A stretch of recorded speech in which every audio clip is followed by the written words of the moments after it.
క్రీస్తునందు ప్రియులు, దేవుని పిల్లలైన కూడి వచ్చిన మీ అందరికీ క్రీస్తు వారి పరిశుద్ధ నామంలో శుభములు తెలియజేసుకుంటూ ఈరోజు ఒక బైబిల్ నుంచి సర్వల క్రైస్తవ సమాజము తప్పక పాటించి చేసే ఒక అంశాన్ని గురించిన సందర్భాన్ని బైబిల్ నుంచి మనం అందరం కలిసి ఆలోచిద్దాం. అదేంటంటే, ఒకరి కొరకు ఒకరు ప్రార్థించుట తగున.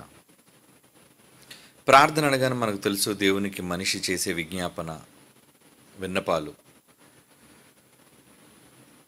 దేవుని నుంచి మనిషికి కావలసిన వాటిని అడిగి తాను కోరుకున్నవి పొందటమే ప్రార్థన. అది ఒక సాధనము అని యావత్తు క్రైస్తవ్యం ప్రార్థన మీద ఎంతగా ఆధారపడిందో మీకు తెలియని విషయం ఏమీ కాదు. క్రైస్తవుల జీవితాల్లో ప్రార్థన ఎలా మారిందంటే, సమస్తముతోనూ ప్రార్థనే ప్రాముఖ్యమైనదిగా, అన్నిటికంటే వారి భక్తి జీవితాల్లో ప్రార్థనకు ఎంతో విలువనిచ్చేవారు. ప్రార్థనతోనే సమస్తము జరుగుతుంది అనే ఒక భావనతో చాలామంది ప్రార్థనకు అలవాటు పడిన క్రైస్తవులు మన జీవితాల్లో మనం చూసే ఉంటాం. అయితే ప్రార్థన ద్వారా దేవుని సన్నిధిలో విజ్ఞాపనలు చేసి తమకు కావలసిన వాటిని పొందడానికి అలవాటు పడిన క్రైస్తవ్యం ఒకరి కొరకు ఒకడు ప్రార్థించటం అంటే, సహోదరులుగా మనం ఎదుటివారి కొరకు ప్రార్థించటంలోని అవసరత ఏంటి? ఇది మనం బైబిల్ నుంచి ఆలోచించాలి. ఎంతసేపు మనం ఏ కోణంలో ప్రార్థనని భావిస్తాము అంటే, దేవుని నుంచి మనకి అందనివి పొందడం కోసం ప్రార్థనని సాధనంగా అనుకుంటే అదొక్కటి సరిపోతుందా ప్రార్థన అంటే? బైబిల్ ఏం చెప్పింది ప్రార్థనను గురించి? ఎంతసేపు మన అవసరతల కోసం దేవుని సన్నిధిలో వేడుకోవటమేనా ప్రార్థన అంటే? మనకు అక్కరగలిగిన వాటన్నిటిని గూర్చి దేవుని దగ్గర మొరపెట్టడమేనా ప్రార్థన అంటే? లేదు ప్రియులారా, బైబిల్లో దాని భావాలు చాలా ఉంటాయి. వివిధ కోణాల నుంచి వాటిని గురించి మనం ఆలోచించాలి. అయినా మనకు కావలసిన వాటిని గురించి దేవుణ్ణి అడగవలసిన అవసరత ఉందా అని భావిస్తే, స్వయంగా యేసుక్రీస్తు వారి మాటల్లో ఆయన ఏమన్నారో కొండ మీద ప్రసంగాల్లో విందామా? చాలాసార్లు మీరు చదువుకున్న మాటే. మత్తయి సువార్త 6వ అధ్యాయంలో ఆయన ఏం మాట్లాడారో, ఈ క్రైస్తవ సమాజానికి ఆయన ఏం హెచ్చరిక చేశారో, ప్రార్థనలో మీరు ఏం అడగాలో అన్నదాన్ని గురించి ఆయన ఏం మాట్లాడారో చదువుదాం ఒకసారి బైబిల్ నుంచి. మత్తయి రాసిన సువార్త 6వ అధ్యాయం తీయండి బైబిల్ తెరిచి. ఈ 6వ అధ్యాయంలో మనకు అవసరమైన వాటిని గురించి ఏం అడగాలి అన్నది మనం చూస్తే యేసుప్రభు వారు ఏమంటున్నారు చూడండి. 31 కాబట్టి మత్తయి సువార్త 6వ అధ్యాయం 31 అండి. ఏమి తిందుమో, ఏమి త్రాగుదుమో, ఏమి ధరించుకుందుమో అని చింతింపకుడి, అన్యజనులు వీటన్నిటిని గూర్చి విచారిస్తారు. వాళ్ళు విచారిస్తారు దాని గురించి. మీరేం విచారించకండి. ఇవన్నీ మీకు కావాలనని మీ పరలోకపు తండ్రికి తెలియను అంటున్నాడు. చూడండి, మీ పరలోకపు తండ్రికి తెలియను. కాబట్టి మీరు ఆయన రాజ్యమును నీతిని మొదట వెదుకుడి, అప్పుడు అవన్నీ మీకు అనుగ్రహింపబడును. ఈ మాట క్రైస్తవుల్లో ఎందరికి అర్థమైందో తెలియదు కానీ, మొదట అంటున్నాడు చూడండి, ఆయన రాజ్యమును నీతిని వెతకాలి. వాటిని మనం వెతకగలిగితే ఇవన్నీ మీకు కావాలనని మీ పరలోకపు తండ్రికి తెలియను. మీరు ఒకవేళ వీటిని మొదట వెతికితే అప్పుడు అవన్నీ మీకు అనుగ్రహింపబడును. అంటే మనకు కావలసినవి మనకు అనుగ్రహింపబడాలి అంటే మనం ప్రార్థించకూడదు. మనకి ఏం కావాలో అది ప్రార్థిస్తే దొరకదు. ఎందుకంటే మీకు ఏం కావాలో మీ పరలోకపు తండ్రికి తెలుసు అన్నాడు కదా. చదవండి ఆ మాట, మీకు ఏమర్థమైంది? ఇవన్నీ మీకు కావాలనని మీ పరలోకపు తండ్రికి తెలియను. తండ్రి నాకు భోజనం కావాలి, తండ్రి నాకు బట్టలు కావాలి, తండ్రి నాకు జీవితంలో ఏదేది మనం బ్రతుకు తెరువు కోసం అడుగుతున్నామో వాటన్నిటినీ దేవుడు అంటున్నాడు, నాకు తెలుసు నాయన, అవన్నీ మీకు ఏం కావాలో అది నాకు తెలుసు. వాటి కోసం చెప్పకండి, వాటి కోసం నన్ను అడగకండి. మీకు అవి కావాలి అనుకున్నారా, నన్ను అడగొద్దు. కానీ ఏం చేయాలి? మొదట రాజ్యము నీతి అంటున్నాడు. చూడండి, రాజ్యం అంటే సంఘం, సంఘము చేసే పనులు, సువార్త వ్యాప్తి, సభలు, కార్యక్రమాలు, సంఘము. రాజ్యం అంటే సంఘం కదా. రాజ్యం ఏం చేస్తుంది? రాజ్య విస్తరణ, క్రీస్తు సామ్రాజ్య విస్తరణ కోసం సంఘం ఆలోచిస్తుంది, సంఘం భారం పెట్టుకుంటుంది. ఎన్ని పనులు చెప్పండి ఈరోజు మన సార్వత్రిక క్రీస్తు సంఘానికి ఎన్ని బాధ్యతలు ఉన్నాయి చెప్పండి. సభలు పెడుతున్నావా? సదస్సులు పెడుతున్నావా? పెడుతున్నాం. జాతీయ సదస్సులు నిర్వహిస్తున్నావా? అవును, నిర్వహిస్తున్నాం. సంచలనాత్మకమైన పాటలు దించుతున్నావా? దించుతున్నాం. అంటే ఈ కార్యక్రమాలన్నీ ఏది చేస్తుంది? సంఘం. సంఘం యొక్క సహకారంతోనే కదండి ఈ కార్యక్రమాలన్నీ జరుగుతున్నాయి. మరి సంఘము తాలూకా సహకారంతో ఇవన్నీ జరుగుతున్నప్పుడు మీరు సంఘానికి సంబంధించిన వాటిని గురించి ఆలోచించకుండా మొదట సంఘానికి ఏం కావాలో అన్న దాని గురించి మీరు పట్టించుకోకుండా మీరు మోకరించి కన్నీళ్లు పెట్టుకొని మీ అవసరతల కోసం మీకేమి కోరికలు ఉన్నాయో వాటిని గురించి దేవుణ్ణి అడిగితే దొరుకుతాయి అనుకున్నారా? దొరకవు. మొదట నా రాజ్యమును నీతిని వెతకండి అప్పుడు దొరుకుతాయి అన్నాడు. మరి వెతక్కపోతే దొరకవనే కదా. దాని వ్యతిరేక అర్థం ఏంటి? రాజ్యము నీతిని వెతికితేనే దొరుకుతాయి, వెతక్కపోతే రావు. ఏదో దేవుడు కనికరం ఉంటే ఇస్తాడు, లేదంటే లేదు. కానీ సాధించాలి అంటే మాత్రం మొదట ఆయన రాజ్యమును నీతిని వెదకాలి. అంటే సంఘ కార్యక్రమాల్లో పాల్గొవాలి, సంఘ పరిచర్యలో పాల్గొవాలి. ఇంకా నీతిని వెతకండి అన్నాడు. నీతి అంటే ఏంటి? నమ్మకం. నీతి అంటే నమ్మకం. అబ్రహాము దేవుని నమ్మెను, అది అతనికి నీతిగా ఎంచబడును. మరెంతకీ అబ్రహాము నమ్మి ఏం చేశాడు?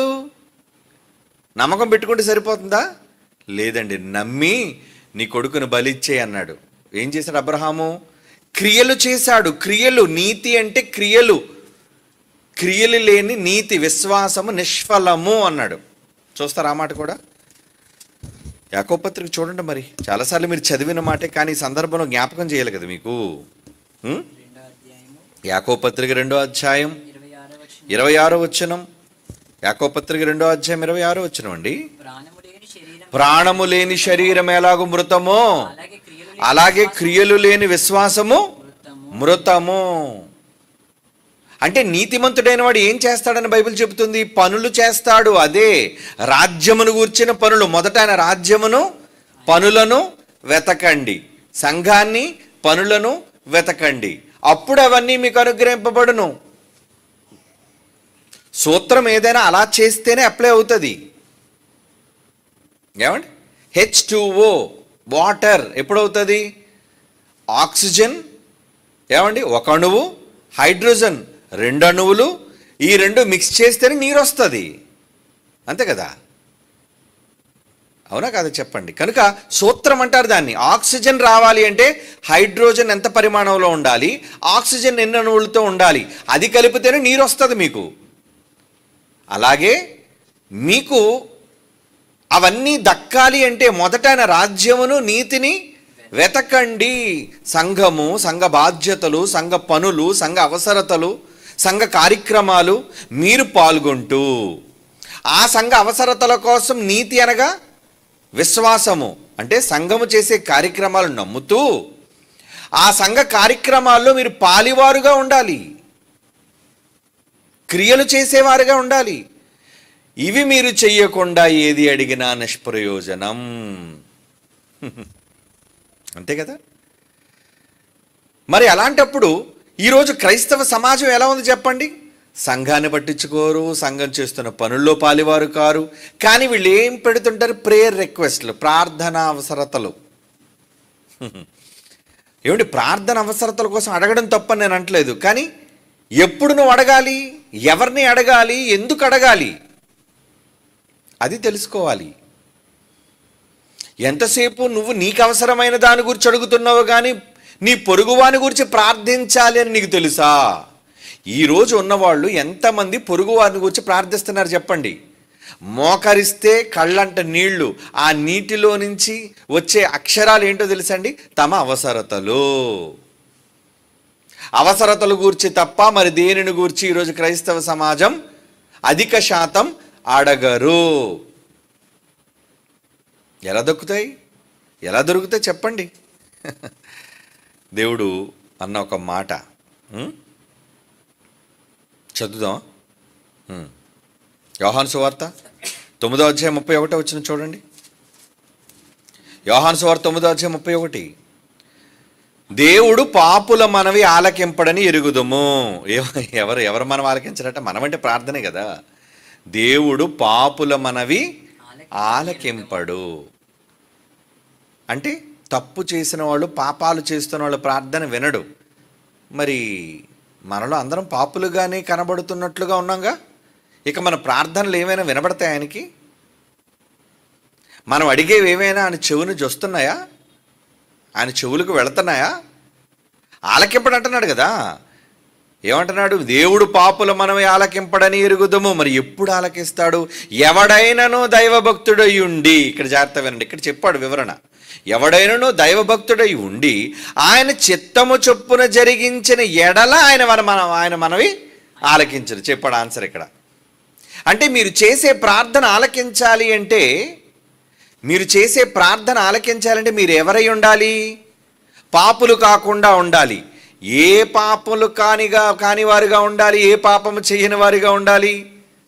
ఇక్కడ ఆయన దృష్టిలో ఏమంటున్నాడండి? దైవభక్తుడై మీరు ఉండాలి అంటే ఆయన చిత్తము చొప్పున జరిగించిన ఎడలా. చెప్తున్నారా? ఆయన చిత్తము చొప్పున మీరు జరిగిస్తున్నారా? ఆయన చిత్తం ఏంటి? ఆయన చిత్తం ఏంటంటే 66 పుస్తకాల బైబిల్ ఆయన చిత్తం. ఆయన మీతో చెప్పిందే ఆయన చిత్తం, ఇది చెయ్యండి. ఆ చిత్తాన్ని గూర్చి ఎవరైతే అవగాహన కలిగి వారు అడుగుతారో వారి మనవే ఆలకిస్తాడు. అంటే ఆయన పనులు చెయ్యకుండా నేను భక్తుణ్ణి అనుకుంటే చెప్పండి, పనులు చెయ్యకుండా భక్తులను అనుకునే దొంగ ప్రార్థన చేసే భక్తులు చాలామంది ఉన్నారు. ఏ పని చెయ్యరండి, బాగా వినండి, ఏ పని వీరు చెయ్యరు, పనులు లేవు కానీ ప్రార్థనే. నేను దేవునితో నాకు అనుబంధం. ఏంటి అనుబంధం? నీ బోర్డు అనుబంధం, రిలేషన్. దేవుడు వారు మనం ఆలకించడన్న విషయం వాడికి తెలీదు. ఆలకించాలి అంటే ఏం చెయ్యాలి ఇక్కడండి? దైవభక్తుడై ఉండి ఆయన చిత్తము చొప్పున జరిగించిన ఎడల. పనేదిరా. ఆల్రెడీ మనది ఒక పాట ఉంది, పని చేయట నీవు ప్రార్థించుట తగునా. దేవునికి పనికిరాని నీవు ప్రార్థించుట న్యాయమా? ఈ పాఠాలన్నీ మీకు తెలుసు. అంటే పని ముఖ్యం. పని లేకుండా ప్రార్థిస్తే దేవుడు వారి ప్రార్థన అంగీకరించడు. ఓకే, అది క్రైస్తవ్యం తెలుసుకోవాలి. కనుక ప్రార్థిస్తే నువ్వు పని చేసి ప్రార్థించాలి. ఆ ప్రార్థన కూడా ఎవరి కోసం? నీకోసమా? కాదు. ఎవరి కోసం ప్రార్థన చేయమంటున్నాడు? ఇంకొంచెం వివరణలోకి వెళ్దాం. 1 యోహాను పత్రిక 3వ అధ్యాయం 21. 1 యోహాను పత్రిక 3వ అధ్యాయం 21. ఏ క్రియలు చేయాలి, ఏ పనులు చేయాలి? మనం ఆయన ఆజ్ఞలను గైకొనుచు ఆయన దృష్టికి ఇష్టమైనవి చేయుచున్నాము గనుక మనమేది అడిగినను అది ఆయన వలన మనకు దొరుకును. అంటే మనం ఏదైనా దేవుణ్ణి అడిగితే అది మనం సాధించాలి అంటే పని చేసి అడగరా నాయన. నువ్వు సంఘానికి వెళ్ళవు, సంఘ పనుల్లో పాలి పంపులు నీకు లేవు. ఏమండి? మరి ఏం చేస్తున్నావు?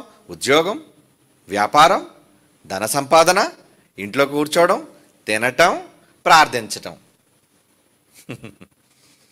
ఎలా వింటండి మనవి? దేవుడు అంటున్న మాట ఇది. బైబిల్ చాలా మందికి సరైన విధానంలో అవగాహన చేసుకోవటం రాక పొరపడి భక్తి అనుకుంటున్నారు. నో, అది భక్తి కాదు.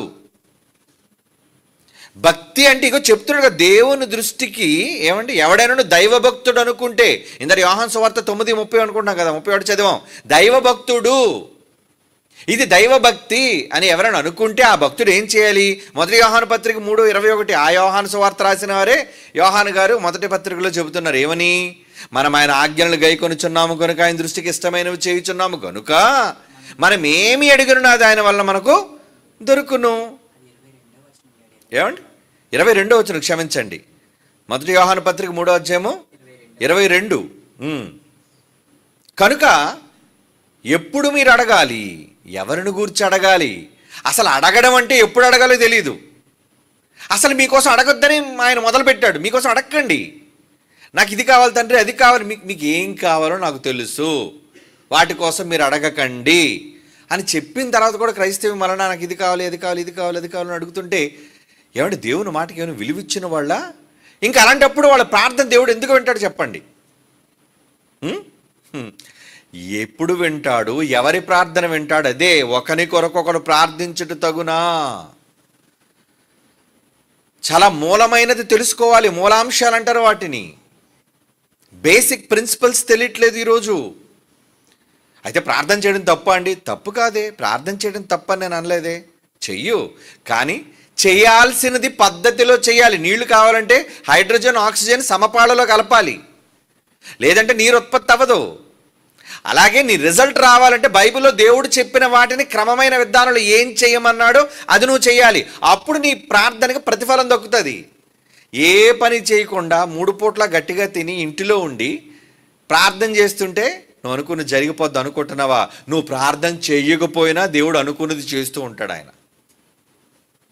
అంతే. మనం ప్రార్థన చేస్తేనే అన్నీ జరుగుతున్నాయి ఏంటి చెప్పండి? మనం ప్రార్థన చెయ్యకపోయినా దేవుడు తాను చేయవలసినవి చేసుకుంటూ వెళ్ళిపోతున్నాడు. నువ్వు ప్రార్థన ఆపేశావు కాబట్టి, అమ్మ నువ్వు అడగడం మానేసావయ్యా, అందుకే నేను ఆగిపోయిన, తొందరగా అడుగు నేను చేస్తాను అంటాడా? నీ ప్రార్థనతో ఆయనకి నిమిత్తం ఏంటి? ఆయన డెసిషన్లు ఆయనవి. నువ్వు అడిగినా అడగకపోయినా ఆయన అనుకున్న విధానంలో ఆయన వెళ్ళిపోతుంటాడు. నువ్వు భక్తుడు అయితే నీకు కావాల్సినవేవో ఆయనకు తెలుసు కాబట్టి నువ్వు ముందు ఆయన పని చేయి, మొదట ఆయన రాజ్యం నీతిని వెతుకు, అవన్నీ నీకు వచ్చేస్తాయి అని దేవుడు చెబుతున్నాడు. కనుక ఎవరి ప్రార్థన వింటాడని ఇందరు మనం చదువుకున్నాం. పాపుల మనమైనా ఆలకింపడు. అంటే పాపని గారు నువ్వు ఎవరు అనుకుంటున్నావు? చాలామందికి తెలియక పాపులు అంటే లోకంలో చేసే తప్పులందరూ వాళ్ళందరూ పాపులు అనుకుంటున్నారు. కాదు, దేవుడు పని చెయ్యని నువ్వే పాపి. అవునా? ఇక్కడ దేవుడు ఏం చెప్పాడు? ఇందరు మొదట మనం చదువుకున్నది నీతిమంతుల ప్రార్థన కదా, ఆయన ఆలకిస్తాడు. మరి అలాంటప్పుడు పాపులు మనం ఆలకింపడు అంటే ఎవరా పాపులు? ఆయన పని చేయని వాళ్ళే పాపులు. ధర్మశాస్త్రం చొప్పున నడువని వాళ్ళే పాపులు. ఇంకో మాట చదువుతామండి బైబిల్ నుంచి. సామెతల గ్రంథం 15:29. సామెతల గ్రంథం 15:29 అండి. భక్తిహీనులకు యెహోవా దూరస్తుడు, భక్తిహీనులకు యెహోవా దూరస్తుడు, నీతిమంతుల ప్రార్థనను ఆయన అంగీకరించును. భక్తిహీనుల మాట విండు ఆయన, నీతిమంతుల ప్రార్థన వింటాడు. ఎవరా నీతిమంతులు? నీతిమంతులు అంటే మళ్ళీ ఎవరు? రోజు ఇంట్లో కూర్చొని ప్రార్థన చేసేవాళ్ళు కాదు నీతిమంతులు అంటే. ఎవరు మొదట ఆయన రాజ్యమును ఆయన నీతిని వెతుకుతారో, అంటే దేవుని పనులలో పాలు పంపులు ఉన్నవాళ్ళు మాత్రమే నీతిమంతులు. మర్చిపోకండి, దేవుని పనులలో పాలివారు పాటల కోసం ధనాన్ని ఇచ్చేవాళ్ళు, కార్యక్రమాల కోసం ధనాన్ని ఇచ్చేవారు, సువార్త కోసం ధనాన్ని ఇచ్చేవారు, సేవకుల కోసం ధనం ఇచ్చేవారు, దేవుని రాజ్య విస్తరణ కోసం ధనాన్ని ఇచ్చేవాళ్ళు, లేదా స్వయంగా ధనం ఇవ్వకపోయినా వాళ్ళు వచ్చి పని చేసేవాళ్ళు, వీళ్ళే నీతిమంతులు. మర్చిపోకండి, పని చేసేవాడే దేవుని దృష్టికి నీతిమంతుడు. లేదా క్రియలు లేని విశ్వాసము నిష్ఫలం, వేస్ట్, నీతిమంతుడే కాడు. కనుక నమ్మినోడు పని చేయాలి, పని చేసినోడు దేవుడు నీతిమంతుడిగా గుర్తిస్తాడు, ఆ నీతిమంతుడు ప్రార్థన వింటాడు. అంతేగాని ఏ పాపం చేయకుండా ముక్కు మూసుకొని మంచివాడుగా ఉంటే వీడు ప్రార్థన అంగీకరిస్తాడు అనుకోవడం కాదు. ఆయన పని చేసిన వాడిని ఆయన ఎంపిక చేస్తాడు, గుర్తిస్తాడు. ఆయన పనులలో ఉండాలి. అలాగని మేము ఏం పాపం చేసినా పర్లేదండి అని అలా యాంటీగా తీసుకోకండి. నిజంగా ఆయన పనిలో ఉన్నాడు, తప్పు చేయడానికి వాడికి ఎక్కడ అవకాశం ఉంది? ఎప్పుడు దేవుడి పని అనుకునేవాడు వాడు తప్పు చేయడానికి అవకాశం ఎక్కడ ఉందండి? కనుక అలా నీతిమంతులైన వాళ్ళుగా ఆయన పనిలో ఉన్నవాళ్ళు ఏం అడిగినా ఆయన ఇస్తాడు. అందుకే ఇప్పుడు మన సామెతలు చదువుకున్న మాట, భక్తిహీనులకు యెహోవా దూరస్తులు, నీతిమంతులు ప్రార్థన ఆయన అంగీకరించును. అంగీకరిస్తాడు ఆయన. మరి అంగీకరించాలంటే ఏంటి? ఏం చేయాలి? ఆయన మీ ప్రార్థన అంగీకరించాలంటే ఏం చేయాలండి? యాకోబు పత్రిక 5వ అధ్యాయం 16వ వచనం. యాకోబు పత్రిక 5వ అధ్యాయం 16వ వచనం. యాకోబు పత్రిక 5వ అధ్యాయం 16వ వచనం. మీ పాపములను ఒకరితోనొకరు ఒప్పుకొనుడి, మీరు స్వస్థత పొందినట్లు ఒకరి కొరకొకడు ప్రార్థన చెయ్యుడి. ఎంతసేపు మీకు కావలసిన దేవుడి కోసం అడగడం కాదు. ఏమంటున్నాడు దేవుడు ఇక్కడ? ముందు మీరు ఎదుటి వాళ్ళ పట్ల మీరు చేసిన తప్పులు ఏవైతే ఉన్నాయో ముందు పశ్చాత్తాపడి ఒప్పుకోండి. ఏంటో ఒప్పుకోలు? నువ్వు అనరాని మాట అనేసావు నీ సోదరుణ్ణి. అప్పుడు ఏం చేయాలి? నీ సోదరు దగ్గరికి వెళ్ళి, బ్రదర్ సారీ అండి, నేను తప్పుడు మాట మిమ్మల్ని అన్నాను, ఏమనుకోకండి ప్లీజ్, నన్ను హృదయపూర్వకంగా క్షమించండి ప్లీజ్. అప్పుడు ఆయన కూడా ఓకే అండి, ఏం పర్వాలేదులేండి, నేను క్షమించేశాను, మన్నించేశానండి మిమ్మల్ని. అయిపోయింది. ఎవరినో మీరు మోసగించారు. ఆ మోసగించిన వాళ్ళ దగ్గరికి వెళ్ళి మీరు ఏం చేయాలి? బ్రదర్, నేను మిమ్మల్ని మోసగించానండి, దయతో మమ్మల్ని మన్నించండి, నన్ను క్షమించండి ప్లీజ్. సరే అండి, యాక్సెప్ట్ చేస్తానండి, నేను అంగీకరిస్తున్నానండి, ఇప్పుడు నాలో ఏది లేదండి ద్వేషం, ఎందుకంటే సహోదరుడు కదా, స్వీకరిస్తాం. అలాగే అడిగినప్పుడు స్వీకరించాలి. నీతిమంతులు ఎవరు? మీ పాపములు ఒకరితోనొకరు ఒప్పుకొనుడి. మీరు చెడ్డవాళ్ళు అయ్యుండి ఒకరితోనొకరు గొడవలు అల్లర్లు, ఏమండి దూషణ మాటలు మాట్లాడుకొని మీరు నీతిమంతులు ఎలాగవుతారు? ఒప్పుకోకుండా అన్నవన్నీ అనేసి, చేయగలిగినవన్నీ చేసేసి దేవుడి సన్నిధికి వచ్చి ప్రార్థించడమా? ఏమండి బ్యాంకు కొట్టేసి దేవుడి సన్నిధిలో ₹1,00,00,000 చందా వేసినట్టు ఉంది ఇది. ఏమండి 10 కోట్లు కొట్టేసి దేవుడు హుండీలో ₹1,00,00,000 వేస్తావా? అజ్ఞాత భక్తులు అంటే, మళ్ళీ పేరు చెప్పరు వీళ్ళు, ఎందుకు? దొంగుడు కాబట్టి. ఏమండి నువ్వు చేసే మంచిని చేసి ఇవ్వు దేవుడికి, తప్పు చేసి ఇవ్వడం కాదు. మరి తప్పు చేయకుండా నువ్వు ఇవ్వాలి అంటే ముందు తప్పులు లేకుండా ఎవరితోనైతే నువ్వు విరోధం పెట్టుకున్నావో ముందు వాళ్ళతో సమాధానపడు. మొట్టమొదటి నుంచి దేవుని కాన్సెప్ట్ మీకు అర్థం అవ్వాలి. మీరు నాకు ఏమి ఇచ్చినా ఎప్పుడు స్వీకరించబడతానో తెలుసా? ముందు మీ సహోదరుల మధ్య ఐక్యతతో ఉండి వాడితో విరోధం లేకుండా అప్పుడు నువ్వు నా దగ్గరికి రా. యాక్సెప్టెడ్. నీ సహోదరుడితో ఏమైనా గొడవపడి నా దగ్గరకు వచ్చి నువ్వేమైనా అడుగుతావా, ఇస్తావా, చెప్తావా? నో, నేను వినను. Not accepted. దేవుడి మైండ్ తెలియాలి. ఎంతసేపు ఈ క్రైస్తవ్యం దేవుని వ్యూ, దేవుని పాయింట్ ఆఫ్ వ్యూ ఆలోచించరు, దేవుని మనస్సు ఆలోచించరు. మేము ప్రార్థించడమే, ప్రార్థనా శక్తి, ప్రార్థనా బలం, ప్రార్థనా యోధులు, ప్రార్థనా గోపురం. అబ్బాబ్బాబ్బా, అసలు ఏది మూలం? ఏది చెయ్యాలి? నువ్వు ఎవరి కోసం అడగాలి? ఏం అడగాలి? ఎప్పుడు అడగాలి? ఇవన్నీ బైబిల్ చెప్పింది. ఇవన్నీ వద్దా? ప్రార్థన, ఇది ఒకటే కనబడుతుంది. ప్రార్థన చేయటం ప్రార్థన. వింటాడా? నీ మనసులు పాపి. నువ్వు ఊరోళ్ళందరితో గొడవలు పెట్టుకొని, అందరితో విరోధం, శత్రుత్వం పెట్టుకొని నువ్వెక్కడికి వచ్చి ఏం ప్రార్థన చేస్తావు? మొదటెళ్ళు నీ సహోదరుడి దగ్గరికి వెళ్ళి సమాధాన పడివాడుతో, ఆమెతో కానీ సమాధాన పడి అప్పుడు రా నా దగ్గరికి. నువ్వేమిస్తావురా? నాకు ఇవ్వు, నేను వింటాను, నేను తీసుకుంటాను. అదే కదా మత్తయి సువార్త 5వ అధ్యాయంలో చాలాసార్లు మీరు చదువుకున్న మాట. మీ సహోదరులతో మీకు ఏమైనా విరోధం ఉన్నప్పుడు, మీ అర్పణ ఇచ్చడానికి వచ్చినప్పుడు అక్కడ గుర్తొస్తే ముందు అర్పణ పక్కన పెట్టేసి త్వరగా పరిగెత్తుకొని ముందు అతని దగ్గరికి వెళ్ళిపోయి అతనితో ముందు సమాధానపడి, బ్రదర్ మీరు యాక్సెప్టెడ్ కదా, ఏమంటే మీ మనసులో ఇంకేం లేదు కదా, నేను క్షమాపణ కోరుకున్నాను కదా, ఇప్పుడు వెళ్ళిపోతానండి దేవుని సన్నిధికి వెళ్ళిపోతాను. అప్పుడు రా దేవుడి సన్నిధికి, అప్పుడు ఇవ్వు, అప్పుడు అడుగు. ఇది ప్రాసెస్ అంటారు దాన్ని. ఇది పద్ధతి, విధానం. ఈ విధానం మానేసి ఏదేదో చేస్తున్నారు, ఏదేదో అడుగుతున్నారు. ఏంటి? లోకంలో ఏదో నేర్పించారు, ప్రార్థన చేయండి. ఏం ప్రార్థన చేస్తావు? అందరితో విరోధాలు పెట్టుకుని ఏం ప్రార్థన చేస్తావు? గుళ్ళో అందరితో గొడవలే నీకు. పోనీ అందరితో అవసరం లేదు, ఒక్కడితో గొడవ ఉన్న చాలు. నీ సహోదరునితో సమాధాన పడంటే ఎంతమందితో గొడవ ఉంది ఇక్కడ వీడికి? ఒకటితోనే. ముందెల్లా ఒక్క ఇష్యూ సాల్వ్ చేసుకొని రా నా దగ్గరికి, అప్పుడు నాకు ఇవ్వు, అప్పుడు నాకు ప్రార్థన చెయ్యి, అప్పుడు నువ్వు నీతిమంతుడివి. ఎందుకంటే ఇప్పుడు మరలా చదవండి ఈ మాట, యాకోబు పత్రిక 5వ అధ్యాయం 16వ వచనం. ఏంటది? మీ పాపములను ఒకరితో ఒప్పుకొనుడి. ఎందుకు ఒప్పుకోమన్నాడు? అసలు మన ప్రార్థనకి పాపాలకి ఏంటండి లింకు? మన ప్రార్థనకి, దేవునికి మనం చేసే ప్రార్థనకి, పక్కనున్న పొరుగు ఉన్న సహోదరుడితో ఉన్న విరోధానికి ఏంటి సంబంధం? అక్కడే ఉంది లింక్ అంతా. నువ్వేమో ఎంతసేపు ప్రార్థనని ఈ లింక్ కోసం ట్రై చేస్తున్నావు, కానీ ఇది డిస్కనెక్టెడ్. ఇది ఏమైపోయింది? ఈ లింక్ తెగిపోయింది ఇక్కడ. ఇక్కడ లింక్ బిల్డ్ చేయకుండా ఏమండి, ఇప్పుడు ట్రాన్స్ఫార్మర్ దగ్గర నుంచి కరెంట్ పోల్ నుంచి మీ ఇంట్లోకి వచ్చే మెయిన్ లైన్ కట్ అయిపోయింది అనుకోండి, ఏ తాడి చెట్టు ఏదో పడిపోయింది, కొబ్బరి చెట్టు పడిపోయింది, నువ్వు ప్లగ్లో పెట్టేసి ఫ్యాన్ వేసి స్విచ్ టక్కా టక్కా టక్కా టక్కా స్విచ్ ఆన్ చేస్తుంటే ఏమవుతుంది? ఫ్యాన్ తిరుగుతుంది ఏంటి? ఎందుకు తిరగదు? పవర్ లేదు అందులో. ఎందుకు లేదు? ఎక్కడ ఓకే, ఫ్యాన్ బాగుంది, ఫ్యాన్ కండిషన్ బాగుంది, ప్లగ్ బాగుంది, అందులో వైర్లు బాగున్నాయి, ఏమండి ప్లగ్ వెనకాతలో ఉన్న వైరింగ్ బాగుంది, సిస్టమ్ అంతా బాగుంది, ప్రాబ్లం ఎక్కడెక్కడ లేదు, ఈ సర్క్యూట్ అంతా బాగుంది. ఎక్కడ డిస్కనెక్ట్ అయింది? పోల్ మేంచి వచ్చే లైన్ డిస్కనెక్ట్ అయింది కనుక అది కనెక్ట్ చేస్తే ఆటోమేటిక్గా ఫ్యాను తిరుగుతుంది. ఇది సాల్వ్ చేయడం అంటారు, ప్రాబ్లంని సరి చేసుకోవడం అంటారు దీన్ని. కనుక ఇక్కడ నీ ప్రార్థన దేవుడు వినాలి అంటే ముందు ఎక్కడ దేంతో కనెక్ట్ అవ్వమంటున్నాడు? ఇక్కడ ప్లగ్లో పెట్టే నీ ఫ్యాన్ తిరగాలి అంటే, లేదా దేవుడికి నువ్వు చేసే ప్రార్థన ఫలించాలి అంటే, సమాధానం రావాలంటే ముందు దేంతో కనెక్ట్ అవ్వమన్నాడు? ముందు ఆ పోలు కనెక్ట్ అయిందో లేదో చూడు, మెయిన్ లైన్ పవర్ వస్తుందో లేదో చూడు. అందుకే చూడు, ప్రతి ఎలక్ట్రీషియన్ దగ్గర ముందు ఒక టెస్టర్ ఉంటుంది, అది ముందు కన్నులు పెట్టి చూస్తా లైట్ వెలుగుతుందా లేదంటే. పవర్ రావాలి కదా, పవర్ రాకుండా నువ్వు ఏదేదో అన్నీ పీకేసి లాగేస్తే ఎలా? సర్క్యూట్ని చెక్ చేసుకోవాలి. అలాగే ఇక్కడ నువ్వు దేనికి ముందు దేవుడు దేనికి ప్రాధాన్యత ఇచ్చాడు? నీ సహోదరులతో పాపాలు పెట్టుకొని గొడవలు పెట్టుకొని నువ్వెన్ని చెయ్యి, నీ ఫ్యాన్ తిరగదు. ఇలా చెప్తే మీకు అర్థం అవుద్ది. నీ ఫ్యాన్ తిరగాలి అంటే ముందు నీ బ్రదర్ దగ్గరికి వెళ్ళు.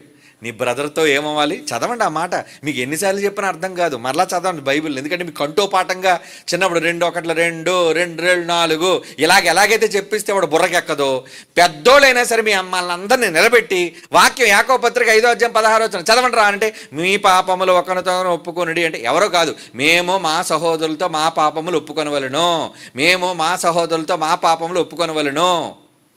ఇలా 100 సార్లు మీతో చెప్పిస్తారు కానీ మీకు అది నోట్ అవ్వదు. అవునా కదా? ఇప్పుడు చదవండి ఆ మాట, జాగ్రత్తగా చదవండి. మళ్ళా యాకోబు పత్రిక 5వ అధ్యాయం 16వ వచనం పరధ్యానంలో వినకండి. మీ పాపములు ఒకరితోనొకరు ఒప్పుకొనుడి, మీరు స్వస్థత పొందినట్లు ఒకరి కొరకు కూడా ప్రార్థన చేయుడి. ఒప్పుకొని అప్పుడు ప్రార్థన చేయండి, మీరు బాగుపడతారు. వెంటనే ఏమన్నాడు? పాపాలు ఒప్పుకోండి, తర్వాత మీరు స్వస్థత పొందినట్లు ఒకరి కొరకు కూడా ప్రార్థన చేయుడి. నీతిమంతుని విజ్ఞాపన మనోపూర్వకమైనదై బహుబలము గలదై ఉండును. ఎప్పుడు నువ్వు నీతిమంతుడు అవుతావు? బైబిల్ ఏం చెప్పింది? బైబిల్ ఉన్న దాని ప్రకారంగా చేసేవాడు నీతిమంతుడు అంటే. మరి బైబిల్ ఏం చెప్పింది? సహోదరుడితో సమాధాన పడి నాకు ప్రార్థన చేయను ఆయన అంది. కానీ నువ్వు సహోదరుడితో సమాధాన పడకుండా నువ్వు ప్రార్థన చేస్తుంటే, లేస్తే ప్రార్థన, కూర్చుంటే ప్రార్థన, పడుకుంటే ప్రార్థన, ఏమండి తింటే ప్రార్థన, గొప్ప ప్రార్థనా భక్తుడివే మరి, ఏమండి. కానీ పోలికి కనెక్ట్ అవ్వలేదు, మాటికి ఫ్యాన్ పెట్టి స్విచ్ చేస్తున్నా, టకా టకా టకా, ఫ్యాన్ తిరగదు, పని చేయదు. మరలా చదవండి. అందుకే మీ పాపములు ఒకరితోనొకరు ఒప్పుకొనిడి, మీరు స్వస్థత పొందునట్లుగా ఒకరి కొరకొకడు ప్రార్థన చేయండి. ముందు నువ్వు వాడితో ముందు సమాధాన పడిపోయి, మనకు స్వస్థత రావాలి అంటే శరీర సంబంధమైన ఆరోగ్యం కావచ్చు, ఆత్మ సంబంధమైన స్వస్థత కావచ్చు. ఎందుకంటే ఆత్మరోగాలు కూడా ఉన్నాయి కదా. ఆ రోగం కూడా పోవాలంటే ఏం చేయాలి? నీ సహోదరుడి కోసం ప్రార్థన చేయి. నీ కోసం ప్రార్థన చేసేవే నీకు తెలుసు. ఏమంటే యేసు ప్రభు తన కోసం ప్రార్థన చేసుకున్నాడా, పొరుగుల కోసం ప్రార్థన చేశారా? మీరు చెప్పండి. ఎవరి కోసం ప్రార్థన చేశాడు ఆయన? ఎదుటి వాళ్ళ కోసం ప్రార్థన చేశాడు ఆయన. చివరికి శత్రువు వాడు పొరుగువాడైనా శత్రువు కొరకు ప్రార్థన చేశాడు ఆయన. మరి ఇప్పుడు మీరు ఎవరి కోసం ప్రార్థన చేయాలి? మీ శత్రువుల కోసం ప్రార్థన చేస్తున్నారేంటి? చెయ్యం. మనం శత్రువుల కోసం ప్రార్థనే చెయ్యం. వాళ్ళు గుర్తొచ్చే చాలు మనకు వెంట్రుకలన్నీ కూడా నిలబడిపోతుంటాయి. ఎందుకంటే మనమంతా ఎలాంటి రాయలసీమ రౌడీలు, ఏమండి విజయవాడ దాదాలు మనం అంతా కూడా. శత్రువు గుర్తు రాగానే మనకు వెంటనే కోపాగ్ని జ్వాలలు రగిలిపోతుంటాయి అంతే. కానీ దేవుడు అన్నాడు, నీ ఫ్యాన్ తిరగదురా. అయితే అర్థమైందా మీకు? బేటా నీ ఫ్యాన్ తిరగట్లేదురా. ఎందుకు ప్రభువా? నేను చర్చికి వస్తున్నాను కదా, కూర్చోండి, నీ అటెండెన్స్ చూడు ఎంత బాగుందన్నది. ఏ ఆదివారం అయినా మిస్ అయ్యాను అనుకుంటున్నావు? నేను ఏ మీటింగ్ అయినా నేను మిస్ అయ్యాను అనుకుంటున్నావా? ఎన్ని పనులు నేను చేస్తున్నాను, ఇవన్నీ కరెక్టే కొడుక, ఇవన్నీ బాగున్నాయిరా. కానీ కరెక్ట్గా ఒక మెయిన్ పాయింట్ మిస్ అయిపోయావు నువ్వు. ఏంటిది? మీరు ఒకరి కొరకు ఒకడు ప్రార్థన చేయుడి. ఏం ప్రార్థన చేయాలి? వాడు ప్రాణం తీసేమన్నా, శత్రువుడు ప్రాణం తీయమని ప్రార్థన చేయకూడదు కదా. క్రైస్తవులుగా మన బాధ్యత ఏంటి? ఆడెంత శత్రువైనా ఆడు బాగుండాలి. తండ్రి వాడిని కాపాడు తండ్రి, ఈ ప్రార్థన చేయాలి. అవునా? కనుక ఈ ప్రార్థనలు చేయడం అసలు క్రైస్తవ్యానికి అలవాటు ఉందా? ప్రార్థన అంటే నీకోసం అడగడం ఒకటే తెలుసండి వీళ్ళకి. అవునా కదా మీరు చెప్పండి. ప్రార్థన అంటే ఇంక అంతేనండి. ప్రార్థన ఆడవాళ్ళకి ఇచ్చినా మగవాళ్ళకి ఇచ్చినా మన సంఘం తప్ప మిగతా సంఘాలన్నీ చూడండి, వాళ్ళందరూ ఏం అడుగుతారు? అబ్బాబ్బాబ్బా అంతా కన్నీళ్లతోనే ప్రార్థన అండి. ఆ కన్నీళ్ళలో ఏమొస్తాయంటే, అయ్యో తండ్రి నా కుటుంబంలో ఎన్నో సమస్యలు నాయన, ఉద్యోగాలేమి, ధనలేమి, పెళ్లి కాని సమస్య, రోగపరమైన సమస్యలు, అప్పుల బాధలు, ఇవే కదా. అదంతే ఎవరి కోసం? నీకోసం. అంతేగాని ప్రభువా పక్కోడికి చాలా అప్పు ఉంది ప్రభువా, అప్పు తీర్చి అంటావు నువ్వు. పక్కోడు అప్పు కోసం ప్రార్థన చేస్తావు నువ్వు. మన అప్పు తీర్చడం కోసం మనం ప్రార్థన చేసుకుంటాం, అవునా?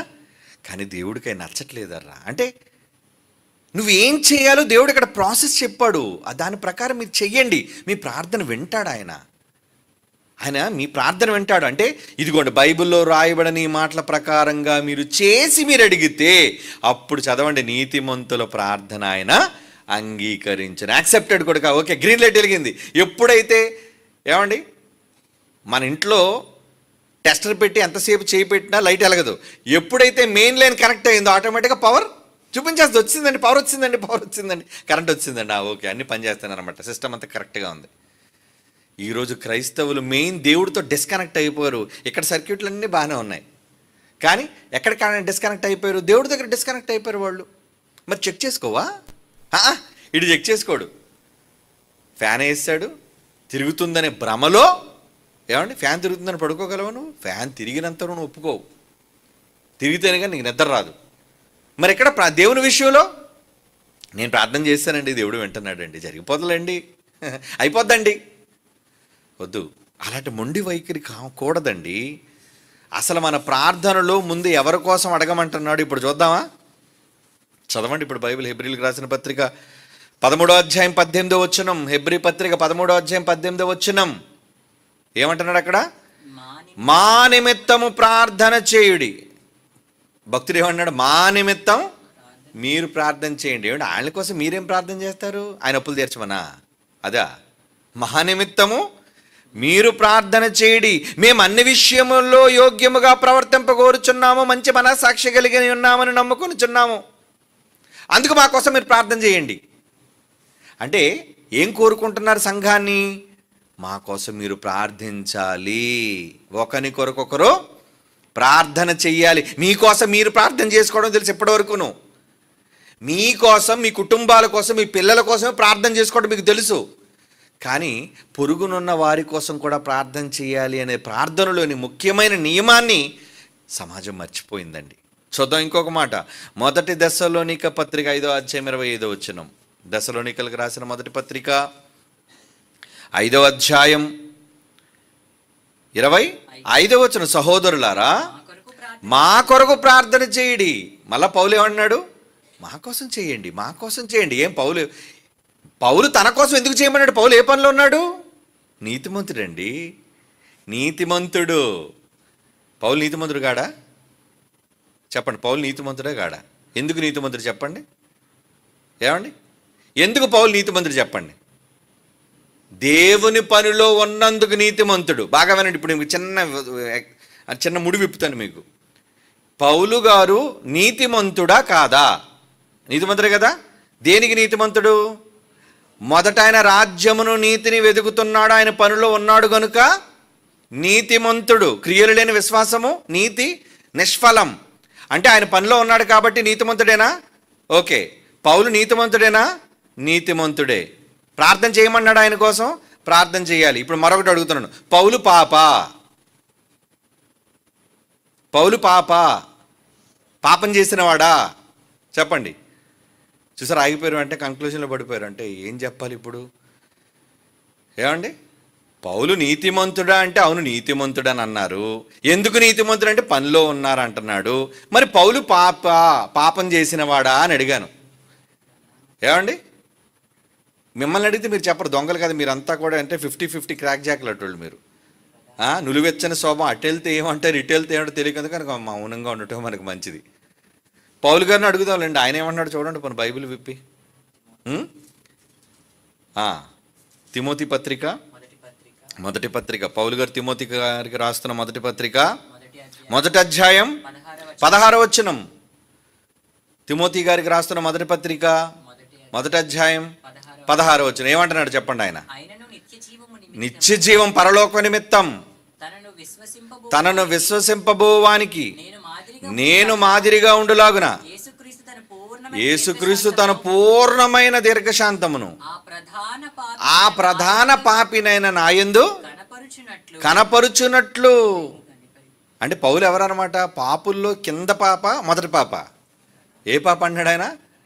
ప్రధాన పాప. అంటే ప్రధానమంత్రి అంటే ఎవరు? దేశమంతరిలో మొదటివాడు అని అర్థం. ఇప్పుడు పాపులన్నిట్లో ఎవడు పాపి పెద్ద పాప అంటే నేనే బాబు ప్రధాన పాపిని. మరి నీతిమంతుడు అన్నాడు, ప్రధాన పాప అంటున్నాడు, నీతిమంతుడు అంటున్నాడు. ఏమన్నా మళ్ళీ ఆయన కోసం ప్రార్థన చేయమన్నాడు. ఆయన పాపుల కోసం ప్రార్థన చేయొచ్చా చెప్పండి? లేదండి, ప్రధాన పాప అంటే ఒకప్పుడు ఈయన ప్రధాన పాపి. అలా కూడా తిప్పుతారు మళ్ళీ తెలివైన వాళ్ళు. ఒకప్పుడు ఈయన ప్రధాన పాప అండి, యేసుప్రభు నమ్మిన తర్వాత మాత్రం ప్రధాన పాప కాదండి అని అంటే ఇప్పుడు మళ్ళీ ఇంకొక మాట కూడా మీకు చూపించాలి. చూడండి మరి, రోమీలకు రాసిన పత్రిక. బైబిల్ అర్థం కావాలి కదా. రోమీలకు రాసిన పత్రిక 7వ అధ్యాయము ఏమండి 19వ వచనం. నేను చేయగోరు మేలు చెయ్యక చేయగోరని కీడు చేసి ఉన్నాను. కరెక్టా నేను చదివింది? మళ్ళా చదువుతున్నాను చూడండి. రోమాపత్రిక 7వ అధ్యాయం 19వ వచనం. నేను చేయగోరు మంచి చెయ్యకుండా చేయగోరని కీడును చేసి ఉన్నాను. కరెక్ట్గా చదివాను నేను? కరెక్ట్ చదివానా? చేసి ఉన్నాను కాదు, చేయుచున్నాను. ఏంటి పదం? చేయుచున్నాను అంటే ప్రెజెంట్ కంటిన్యూస్ అంటారు దాన్ని. చేసి ఉన్నానంటే చేశాను, అప్పుడు ప్రధాన పాపగా అప్పుడు చేశాను, ఇప్పుడు మాత్రం నేను ప్రధాన పాపనేం కాదు. చేసి ఉన్నాను కాదు, ఇక్కడ చేయుచున్నాను. మరి ఇప్పుడు పాప కాదాయన? పాపే. శరీరంలో ఉన్నాం కాబట్టి పాపులం మనం. శరీరంతో చెయ్యకపోయినా తలంపుల్లో పాపులం మనం. ఎందుకంటే కొత్త ధర్మశాస్త్ర ప్రకారంగా చేస్తే పాపమా, చూస్తే పాపమా? చూస్తే పాపం, లోన్ అనుకుంటే పాపం, బుర్రలో ఆలోచన వస్తే పాపం. అంతే, అయిపోయింది అక్కడ. శరీరంతో జరిగిస్తే అప్పుడే నేరం అంటే కాదు. చట్టం ఒప్పుకుంటుందేమో, లోక చట్టం, కానీ దేవుని చట్టం ఒప్పుకోదు. నువ్వు మనసులో ఆలోచించే కాబట్టి నువ్వు నేరస్తుడివే, పాపివే డిక్లేర్ చేసింది బైబిల్. ఓకేనా? మరి ఇప్పుడు చెప్పండి, పౌలు గారు ఏంటి అయినా? ఇది జరిగిపోయిన పాపం కోసం కాదండి. నేను చేస్తున్నాను, చేయుచున్నాను అని 24. అయ్యో నేనెంత దౌర్భాగ్యుడను, ఇట్టి మరణమునకు లోనగు శరీరము నుండి నేను ఎవడు వినిపించును? ఇది మరణానికి కారణం అవుతుంది ఈ దేహం అంతా. కనుక మనం పాపం చెయ్యకపోవటం వల్ల కాదు నేరస్తులం, ప్రభువును నమ్మటం వల్ల నీతిమంతులం. అది పనులు చేయటం వలన. మన పరిశుద్ధత ఎలా వచ్చింది? ఏంటి మనం ముక్కు మూసుకొని సన్యాసం పుచ్చుకోవడం వల్ల వచ్చింది అనుకున్నారా? లేదా హిమాలయాలకు పోవడం వల్ల వచ్చింది అనుకున్నారా? లేదు. ఇక్కడున్నా నెంబర్ 1 మనం దేవుని సన్నిధిలో ఉన్నా మనం అనీతిమంతులమే, పాపులమే. మరి నీతి అంటే ఏంటి? నమ్మాం కదా ప్రభువుని, పనులు చేస్తున్నాం కదా, పనులు చేయటం వల్ల మనం నీతిమంతులమయ్యాం. నీతిమంతుల ప్రార్థన ఆలకిస్తాడు, నీతిమంతుల ప్రార్థన ఆలకిస్తాడు ఆయన. మనం ముక్కు మూసుకొని పాపం చేయకుండా ఉండటం వల్ల కాదు. అర్థమవుతుందా మీకు? కనుక ముందు పాపిగా ఒప్పుకోవాలి ప్రతి ఒక్కరూ, నేను పాపినే. కానీ ఆయన నన్ను నీతిమంతుడిగా తీర్చాడు క్షమించి. నేను మంచి చేయటం వల్ల కాదు. పౌలే ప్రధాన పాపిని, కీడు చేయుచున్నానంటే కొంతమంది మనుషులు ఏమంటో తెలుసండి, మీరేమంటా అనుకోండి, నేను మాత్రం చాలా ఉత్తమురాలండి, పాపం చేయను, నేను చాలా మంచోడు, నేను అబద్ధికులాళ్ళు. ఎవడైనా నువ్వు పాపము చేయలేదని అంటే, ఇప్పుడు చూడండి ఆ మాట కూడా షార్ట్ ఎలాగుంటుందో. 1 యోహాను పత్రిక 1వ అధ్యాయం 1 యోహాను పత్రిక 1వ అధ్యాయం 10వ వచనం. మనము పాపము చేయలేదు అని చెప్పుకుని ఎడల ఆయనను అబద్ధికుడు, దేవుడిని అబద్ధికుడుగా చేస్తున్నావు నువ్వు. నేను పాపిని కాదు, నేను పాపం చేయట్లేదంటే. అవునా? కనుక ఇప్పుడు ఏం చేయాలి? సరే, పౌలు గారి సంగతి మనకి ఎందుకంటే ఆయన పని చేస్తున్నాడు కదా. పాపి కాబట్టి నేను ప్రార్థన చేయను, మంచోడు కాబట్టి ప్రార్థన చేస్తాను అనక, అది తప్పు. నువ్వు చేసే ప్రార్థన ఎదుటివాడి కోసం చేయాలి. ఎప్పుడు చేయాలి? ఆడు మంచోడైతేనే చెప్పండి నేను ప్రార్థన చేస్తాను. మరి శత్రువు కోసం ప్రార్థన చేయమంటే శత్రువు మంచోడా చెడ్డోడా చెప్పండి? యేసుప్రభు శత్రువు కోసం ప్రార్థన చేయమన్నాడా? శత్రువు మంచోడా చెడ్డోడా? చెడ్డోడే. అంటే చెడ్డోడి కోసం ప్రార్థన చేయొచ్చా? చెయ్యు. చెడ్డోడి కోసం కూడా ప్రార్థన చెయ్యి. ఆ నీకు చెడ్డోడైతే నువ్వు చేయకూడదాన్ని? చెయ్యు. మార్చడానికి చెయ్యి, మారమని చెప్పడానికి చెయ్యి. నువ్వు ప్రార్థన చేయాలి వాళ్ళ కోసం. ఒకరి కోసం ఒకడు ప్రార్థించాలి. నీ కోసం నువ్వు ఎప్పుడు చూడు నీ కోసం ప్రార్థన. ఎదుటోడి కోసం ప్రార్థన చేయవా నువ్వు? ఎలా చేస్తావంటాడు? అంత దుర్మార్గుడు, నీచుడు, దౌర్భాగ్యుడు, పాపి, ఇవన్నీ చెప్పొద్దు. ప్రార్థన చేయి. పౌలు అంటున్నాడు మా కోసం ప్రార్థన చేయండి అని అడిగినాడు ఆయనే. ప్రధాన పాపి నేనే అన్నాడు ఆయన. ఇప్పుడు ప్రార్థన చేయాలో వద్దా ఆయన కోసం? పాపుల కోసం ప్రార్థన చేయొచ్చా? చెయ్యాలి. మంచోళ్ళు అయితే ప్రార్థన చేస్తారంటే కుదరదు ఇక్కడ. కనుక పాపుల కోసం ప్రార్థన చేస్తారా మీరు? చెయ్యండారా. మరి లోకంలో మేమందరూ లోకం కోసం ప్రార్థన చేసేవాళ్ళంటే లోకంలో అంతా ఎవరున్నారు? లోకంలో అంతా పాపులే ఉన్నారు. మరి వాళ్ళ కోసం ప్రార్థన చేసినట్టు కాదా? మీరు ఎవరి కోసం ప్రార్థన? మనుష్యుల కొరకును, రాజుల కొరకును, అధికారుల కొరకు ప్రార్థన, ఎమ్మెల్యే కోసం ప్రార్థన చేస్తున్నాడు. ఆడే పెద్ద 420. అవునా? మొత్తం ఆ తాలూకా నియోజకవర్గాన్ని అంతా కొల్లగొట్టేసిన పెద్ద కేడిగాడాడు. మరి ఆడి కోసం నువ్వు పెద్దగా చేతులైతే ప్రార్థన చేస్తున్నావు అంటే నేనేమనుకోవాలి? అమ్మమ్మమ్మ ఆడి దగ్గర అంటావా మీరు ఈ నియోజకవర్గాన్ని దోచుకున్నాడు కాబట్టి మీలాంటి పాపులకు నేను ప్రార్థన చేయనని అంటాడా ఏ పాస్టర్ అయినా? చెప్పండి. అంటే రే నోట్ చేయరేంటి సంగతి ఎదురు చూద్దాం తర్వాత అంటాడు. అవునా? భయం. కానీ నిజానికి బైబిల్ ఏం చెప్తుంది? ప్రార్థన చేయండి వాళ్ళ కోసం. చెయ్యండి. తప్పు అయితే నేరస్తుని నువ్వు చెప్పాలా ఏంటి? దేవుడు కదా నేరస్తుని తీర్చేది. మధ్యలో నువ్వేం చేస్తావు? ఆడి పాపో, ఆడు మంచోడు, ఆడు చెడ్డోడు దేవుడు చూసుకుంటాడు. నీకెందుకు? నువ్వెందుకు గెంతేస్తున్నావు? నువ్వు నీ పనేంటి? మనుషులందరి కొరకు అన్నప్పుడు అందరూ వచ్చారు అందులోని. మరి అందరూ పాపులే. ప్రార్థన చేయవా? ఏమండి? ఎరా నాన్న నేను ఎంబీబీఎస్ చదివించాను, డాక్టర్ చదివావు కదా, హాస్పిటల్కి వెళ్ళడం. అమ్మమ్మ నేను మాత్రం హాస్పిటల్కి వెళ్ళాను. చిచ్చి ఆ రోగుల మధ్యకి నేను వెళ్ళడం ఏంటి? ఆ పేషెంట్ల మధ్యకి వెళ్ళాలా నేను? అబ్బాబా పొద్దు నుంచి సాయంత్రం వరకు చుట్టూ వాసన, రోగం, జబ్బులుంటే అక్కడే నన్ను పంపిస్తాడు. అరే నువ్వు అందుకే ఎంబీబీఎస్ చేసావు? చెప్పండి. డాక్టరుగా చదివిన వాడు హాస్పిటల్కి వెళ్ళని అనకపోవటం ఎంత మూర్ఖత్వమో. క్రైస్తవుడై దేవుని కుమారుడు అని చెప్పుకొని నువ్వు పాపి కోసం ప్రార్థన చేయను అన్నం కూడా అంతే తప్పు. యేసుప్రభు ఎవరి కోసం పంపబడ్డాడు? ఇవన్నీ బాగా తెలుసు మీకు. పాపుల కోసం ఆయనే వచ్చాడే. నువ్వు రాలేదా పాపి కోసం? ఏమండి? యేసుప్రభు పాపుల కోసం వచ్చాడు. మరి నువ్వు ఎవరి కోసం వచ్చావు? ఎక్కడైనా పవిత్రులు ఉంటే చెప్పండి, నీతిమంతులు ఉంటే చెప్పండి, వాళ్ళ దగ్గరికి వెళ్ళి చెప్తానంటావా? ఏమండి? మంచోళ్ళు అయితే చెప్పండి నేను ప్రార్థన చేస్తానంటావా? ప్రార్థన చెయ్యాలి. ఎవడైనా సరే ఆడు మంచోడో చెడ్డోడో దేవుడు చూసుకుంటాడు. ఏమండి? ఇక్కడ పౌలు అంటున్నాడు అందుకే మా కోసం మీరు ప్రార్థన చెయ్యండి. ప్రార్థన చెయ్యండి. 1 దశలోనిక పత్రిక 1వ అధ్యాయం 2వ వచనం. 1 దశలోనిక పత్రిక 1వ అధ్యాయం 2వ వచనం. విశ్వాసముతో కూడిన మీ పనిని, ప్రేమతో కూడిన మీ ప్రయాసమును, మన ప్రభు అయిన యేసుక్రీస్తునందరి నిరీక్షణతో కూడిన మీ ఓర్పును మేము మన తండ్రి అయిన దేవుని ఎదుట మానక జ్ఞాపకము చేసుకుంటే. ఏంటి ఎంత మంచోళ్ళరా దశలోనికలారా మీరు. ఆ సంఘాన్ని పొగుడుతున్నాడండి పౌలు. ఎవరట వాళ్ళు? విశ్వాసంతో కూడిన పని అట. నిజంగా మన యూనివర్సల్ క్రైస్ట్ చర్చ్ మెంబర్స్ ఇవన్నీ వాళ్ళకి అప్లై అవుతాయండి. మీకేనరా? ఓరకనే దేవుడి కోసం ఏమి ఇవ్వకుండా, ఏమి సహకరించకుండా, ఏం పని చేయకుండా ప్రార్థన చేసే చాలా జాబితా ఉంది బయట. దేవుడి కోసం ఏం చేయరు వీళ్ళు.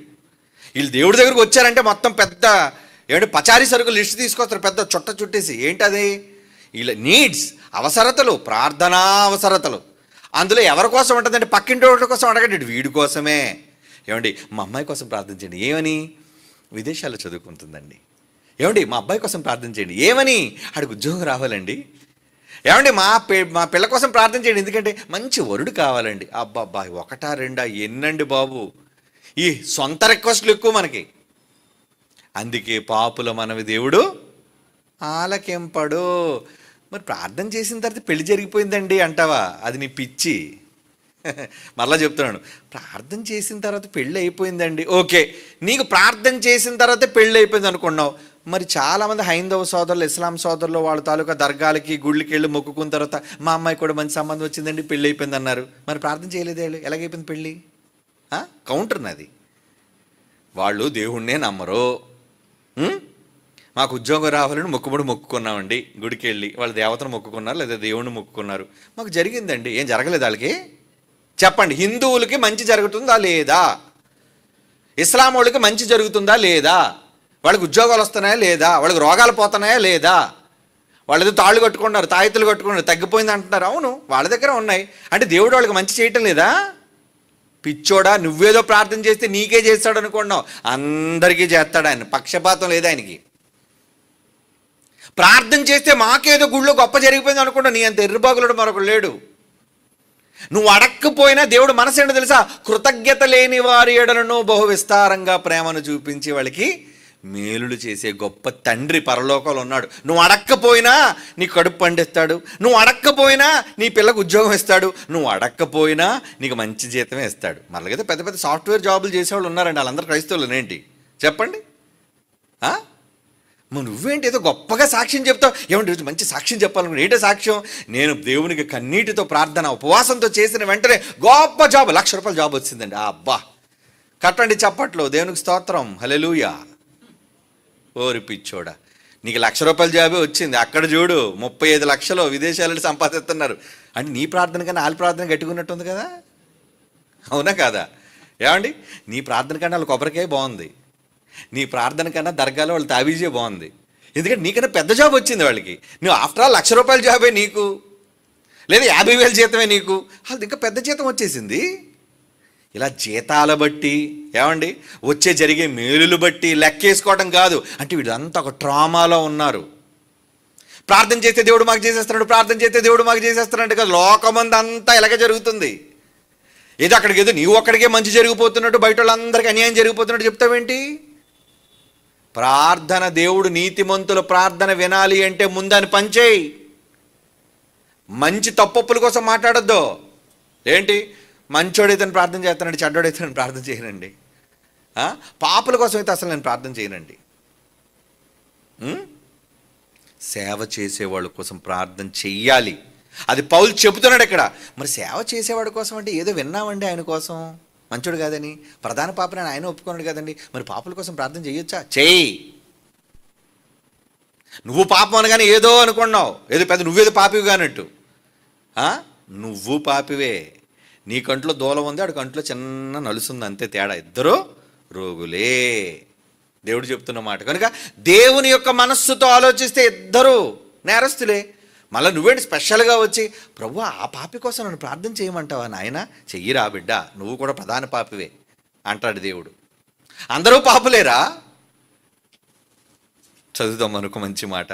అదే దశలోనిక పత్రిక 1:2 విశ్వాసంతో కూడిన మీ పనిని, ప్రేమతో కూడిన మీ ప్రయాసమును, మన ప్రభువైన యేసుక్రీస్తునందలి నిరీక్షణతో కూడిన మీ ఓర్పును మేము మన తండ్రి అయిన దేవుని ఎదుట మానక జ్ఞాపకం చేసుకున్నాం. మా ప్రార్థనలు యందు మీ విషయమై విజ్ఞాపన చేయొచ్చు. అంటే పౌలు ఎవరి కోసం ప్రార్థన చేస్తున్నాడు ఇప్పుడు? సంఘం కోసం, దశలోనికలోని క్రైస్తవుల కోసం చేస్తున్నారా? ఇందులో పౌలు గారి కోసం ఏమైనా అడిగారు చెప్పండి? ప్రభువా, ఈ మధ్యన డేరాలు కుట్టాను కానీ సరైన లాభాలు రావట్లేదు ప్రభువా, కొంచెం మంచిగా బిజినెస్ వ్యాపారం విస్తరించి కొంచెం బాగా డబ్బులు వచ్చేటట్టు చేయి ప్రభు అని ఎక్కడైనా రిక్వెస్ట్ ఉందండి అయింది?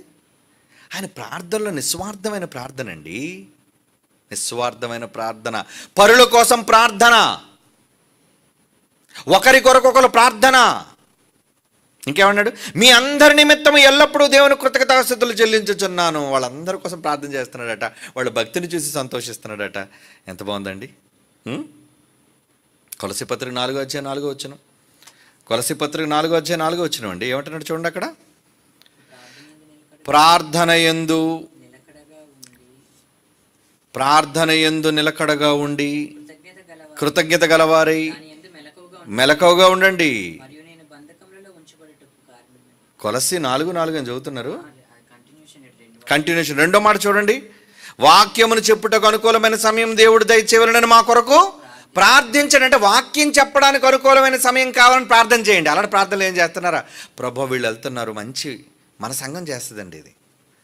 నేను వెళ్తున్నాను మీటింగ్లకి, మా అన్నయ్య వెళ్ళారు, మంచి వాక్యం చెప్పాలి తండ్రి, అన్ని ప్రాంతాలకు తిరగాలి తండ్రి, మీరు చేశారు, నేను తిరిగాను, చెప్పాను, వచ్చాను. అవునా? దీన్ని బట్టి సంఘము నా వెనక ఉండి ప్రార్థన చేసింది కనుక. సత్య సంబంధాలైన వాళ్ళు, నీతిమంతులైన వాళ్ళు ఎప్పుడు తమ కోసమే అడగరు. పరిచర్య కోసం అడిగేవాళ్ళు, వాక్యం కోసం అడిగేవాళ్ళు. పౌలు అదే అంటున్నాడు, మా కోసం ప్రార్థన చేయండి. ఏం ప్రార్థన చేయాలి? ఏమండి? వాక్యము చెప్పుటకు అనుకూలమైన సమయం దేవుడు దయచేయవలనని మా కొరకు ప్రార్థించండి. మరి ఎలాంటి ప్రార్థన మీరు చేస్తున్నారా? చెయ్యబట్టేనండి. చెయ్యని వాళ్ళతో చెప్తున్నాడు. చేస్తే వెరీ గుడ్, కానీ చెయ్యని దొంగలు కొంతమంది ఉన్నారు మీలో. చేయని వాళ్ళు ఈ మాటలు వింటున్న వాళ్ళు చాలామంది ఉన్నారు. వాళ్ళ కోసం చెప్తున్నాడు దేవుడు ఈ మాటలు. ఏమండి? కనుక 2 దశలోనిక పత్రిక 3వ అధ్యాయం 1వ వచనం. 2 దశలోనిక పత్రిక 3వ అధ్యాయం 1వ వచనం. తొదక సహోదరులారా, మీలో జరుగుతున్న ప్రకారం ప్రభు వాక్యం శీఘ్రముగా వ్యాపించి మహిమపరచబడు నిమిత్తము. దేవుని వాక్యం అంటే ఫాస్ట్గా డెవలప్ అయిపోయి విపరీతంగా వ్యాపించడానికి ఏం చేయమంటున్నాడు? ఏమండి? అర్థమైందా? శీఘ్రముగా ప్రభు వాక్యము శీఘ్రముగా వ్యాపించి మహిమపరచబడు నిమిత్తము మేము మూర్ఖులైన దుష్ట మనుష్యుల చేతుల నుండి తప్పింపబడు నిమిత్తము మా కొరకు ప్రార్థించడి. అందరి యందు విశ్వాసం లేదంటున్నాడు. చూడండి ఏమంటే, నేను వెళ్ళిన ప్రాంతాలు ఎలాంటివి అనుకుంటున్నారు? బైబిల్ మీద తిట్టిన వాళ్ళు, బైబిల్ మీద కామెంట్లు చేస్తూ ఈ సోషల్ మీడియాలోని ఏమండి ఊరకొక్కల్లా మురుగుతున్నారు చూసారా? ఆ మెట్రో గ్రౌండ్ అంటే మన హైదరాబాద్ అక్కడికి వెళ్ళానండి. ఆ 2 వీధుల అవతలే ఈ కుక్కలన్నీ ఉన్నాయి. మరి అక్కడ ఎలా రంకె వేసి మాట్లాడిన బైబిల్ కోసం చూసిన మీకు తెలుసు. ఎందుకంటే మీలో చాలామంది లైవ్ చూడలేదు, ఎందుకంటే మహాజ్ఞానులు కదా, బైబిల్ అంతా మీకు తెలుసు. ఎవరో పెద్ద పెద్ద వాళ్ళు, జైశాల్ లాంటి ఇంటర్నేషనల్ సెలబ్రిటీస్ వస్తేనే కానీ మీరు వాక్యం చూసేటంతటి అజ్ఞానులు గారు మీరు, గొప్ప గొప్ప జ్ఞానులు మీరు. ఏమండి? అసలు కార్యక్రమం సంఘం ద్వారా మనం పంపించాం కదా, ఏం జరుగుతుంది కార్యక్రమం చూద్దాం. అది మీ భక్తి కొంతమందిది. అక్కడికి వెళ్ళి ముందు రోజు అన్నారు, ఏమండి ఈ చుట్టూ ఉండి మత ఛాందస్వాదులు ఉన్నారండి, అమ్మ భలే అందించారా నాకు ఉప్పు అనుకున్నాను నేను ఇంకేదో జనరల్ సెంటర్ గ్రౌండ్ కావాలి ఇదేదో అనుకున్నాను. కానీ ఈ వెనకాతలే ఉన్నాడని నువ్వు చెప్తే మరి నా మాట ఊరుకుంటుంది ఏంటి? నేను తిన్నగా ఉంటానేంటి? నా బైబిల్ని అనుకొని ఇష్టానుసారంగా సోషల్ మీడియాలో మాట్లాడుతున్నాడు. మొదటి రోజు నుంచి చేసుకోవడం ప్రారంభించాను వాళ్ళని బైబిల్ కోసం. మొదటి రోజు నుంచి ఒక్కడు కిక్కు మనలేదండి, ఒక్కడు. అది కూడా చెప్పన్నారే, 2012లో వేసానరా ఇక్కడ సవాలు ఈ జంట నగరాల్లో, మళ్ళా 12 ఏళ్ళ తర్వాత ఇప్పుడు వేస్తానరా సవాలు. ఇప్పటికైనా దమ్మున్న మగాడు ఎవడైనా, డిబేట్లు కాదురా పోటీ, డిబేట్ కాదు పోటీ, గెలుపు ఓటమి ఏదో ఒకటే, వచ్చాయి బైబిల్ మీదకి నాతోని అని అన్నానండి. పోనీ ఇప్పటికైనా ఫోన్ వచ్చిందా, ఏమైనా కబురు వచ్చిందంటే ఏమీ లేవు. తేలుకుంటున్న దొంగలు వాళ్ళందరూ ఉన్నాం. ఈ మాట నేను ఎందుకు చెప్పాను తెలుసా? చదవండి. ఏంటి? మేము మూర్ఖులైన దుష్ట మనుష్యుల చేతిలో నుంచి ఏదో అందాం అనుకుంటారు, ఏదో చెప్దాం అనుకుంటారు, ఏదో చేద్దాం అనుకుంటారు. దుష్ట మనుషుల చేతులను తప్పింపబడు నిమిత్తం అంటే ఎవడో అలా రాకుండా సభను వీళ్ళందరూ అనుకుంటారట, అన్నీ ఏంటి గట్టిగా మాట్లాడుతున్నాడు, ఎవడైనా అరుచుకొని వస్తాడేమో గ్రౌండ్లో అనుకుంటున్నారట. ఎందుకు వస్తాడు? వెనకాతలు నా కోసం ప్రార్థన చేస్తుంది ఎవరో? మీరే, సంఘం అండి. నా దగ్గరికి వచ్చి పిల్లలు అంటారు, అన్నయ్య మీకోసం రోజు ప్రార్థన చేస్తానని, డాడీ కోసం రోజు ప్రార్థన. వెరీ గుడ్, నేను ఒకటే కోరుకుంటాను, తప్పనిసరిగా మా కోసం ప్రార్థన చేయండి. మీరు ఎంతసేపు ప్రార్థన, మీకోసం మీరు ప్రార్థన చేసుకోండి, అడుక్కోండి దేవుడిని. అందరూ రాని పనిది. నిజముగా సంఘము ఏం అడగాలి తెలుసా? ప్రభు పని కోసం అడగాలి. పేతురును బంధించారండి, యాకోబు గారు తలానికేసారి, నెక్స్ట్ పేతురు గారిని వేసేద్దామని చూస్తే ఇంకా లాభం లేదు, పేతురు గారిని కూడా మనం కోల్పోతామేమో. సంఘం అంతా కూడా అత్యాసక్తితో ప్రార్థన చేస్తుందటండి. అప్పుడు ఏం జరిగిందో అపోస్తలుల కార్యాలు 10వ అధ్యాయం మీకు తెలుసు సందర్భం. అత్యాసక్తి, ఆ ఒక్క మాట చదవండి చాలు. సంఘము అతను గూర్చి అత్యాసక్తితో ప్రార్థన చేయుచుండగా ఒకటి జరిగిందట అక్కడ. ఏమండి? ఒకటి జరిగిందండి. దానికి చిన్న పోలిక చెప్తాను మీకు. అంటే నేను అంత గొప్ప ఉండను కాదు, కానీ ఒక చిన్న పోలిక చెప్తాను. అపోస్తలుల కార్యాలు తీయండి, ఎక్కడుంది అది? 10వ అధ్యాయంలో. క్షమించండి 12వ అధ్యాయం. ఎస్, 12వ అధ్యాయం 5వ వచనం. అపోస్తలుల కార్యాలు 12వ అధ్యాయము 5వ వచనం. పేతురు చెరసాలలో ఉంచబడును, సంఘమైతే అతని కొరకు అత్యాసక్తితో ప్రార్థన చేయుచుండును. ఏం జరిగింది అప్పుడు? ఆ రాత్రి పేతురు కాదండి, అక్కడ ఒక మాట ఉంటుంది, అక్కడ కంపించనని ఉంటుంది చూడండి. ఏమండి? అక్కడున్న భూమి కంపించెను ఉందా? ఒకసారి తీయండి ఆ మాట. వాళ్ళు ప్రార్థన చేసినప్పుడు ఏం జరిగింది? 4వ అధ్యాయమా? 4వ అధ్యాయం 31.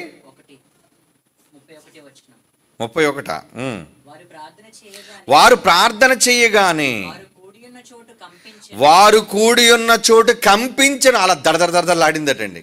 ఏంటి ప్రార్థన చేస్తే భూమి దడదడలాడుతుందా? ఏమండి, అత్యాసక్తితో అక్కడ ప్రార్థన చేస్తే అక్కడ ఏం జరిగింది? పేతురు గారి చెరసాల సంకెళ్ళు ఇడిపోయాడు, టప్పని ఊడిపోయాడు సంకెళ్ళు. దేవదూత వచ్చింది, తీసుకొచ్చింది ఆయన బయటికి. అద్భుతం జరిగింది అక్కడ. కానీ ఇక్కడ ప్రార్థన చేస్తే ఏం జరిగిందండి?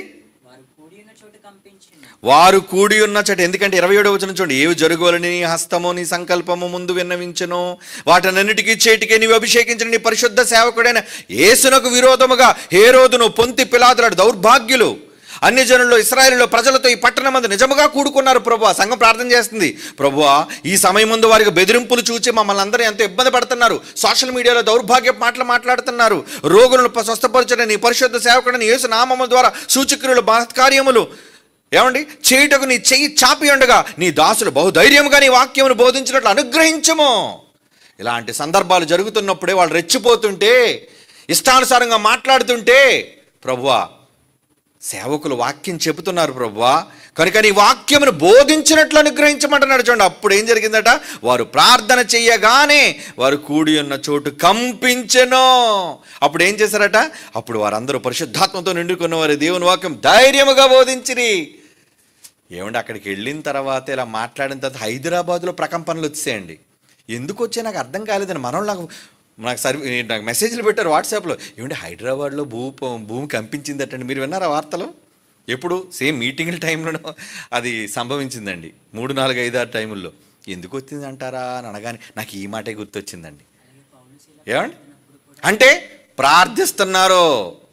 సార్వత్రిక క్రీస్తు సంఘంలో ఉన్న వాళ్ళందరూ, నా తమ్ముళ్ళు, నా చెల్లెలు, నా కుటుంబీకులందరూ చేస్తున్న సేవ కోసం, పరిచర్య కోసం ప్రార్థన చేస్తున్నారు. అందుకు ఒక్కసారి దడదడ అనిపించాడు, కంపించాడు.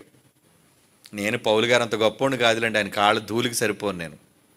కానీ ఆ గొప్పతనం ఎవరితో తెలుసా? ప్రార్థించే సంఘానిది. అంటే వార్నింగ్ ఇచ్చాడు, రే వినిపిస్తున్నాను రా, యేసుప్రభు క్షమాయోగం వినిపిస్తున్నాను వినండి. వినరో, ఇప్పుడు కేవలం కదిలించానంతే, ఒక్కసారి షేక్ ఇచ్చాను, తర్వాత ఇంకొకటి చేస్తాను నేను.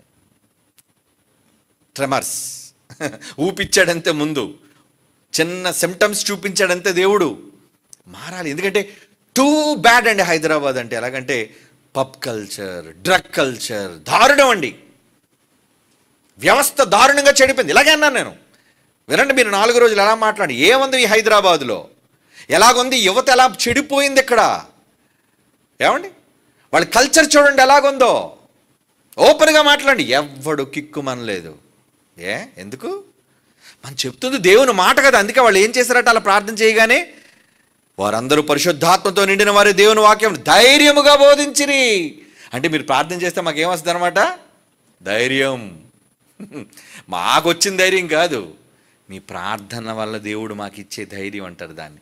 కనుక ఇప్పుడు ఎవరి కోసం ఎవరు ప్రార్థన చేయాలి? ఎప్పుడు చూడు నీ కోసమే ప్రార్థన. సేవకుల కోసం ప్రార్థన చేయండి, దొంగ సేవకుల కోసం కాదు. నిజముగా దేవుని పని చేసే సేవకుల కోసం. ప్రభువా నీ వాక్యం విస్తరించాలి. ఇక కర్నూలులో మాట్లాడని మీకు తెలుసు. కర్నూలులో పబ్లిక్ మీటింగులో 1000 మంది ప్రజలుంటే, ఏంటి ప్రభుత్వాలు, ఏంటి నాయకులు, నా యేసుకు మించిన నాయకులా? ఇలా మాట్లాడండి. ఎవ్వడు మారు మాట్లాడలేదు. ఎక్కడిది ధైర్యం? సంఘ ప్రార్థన మర్చిపోకండి.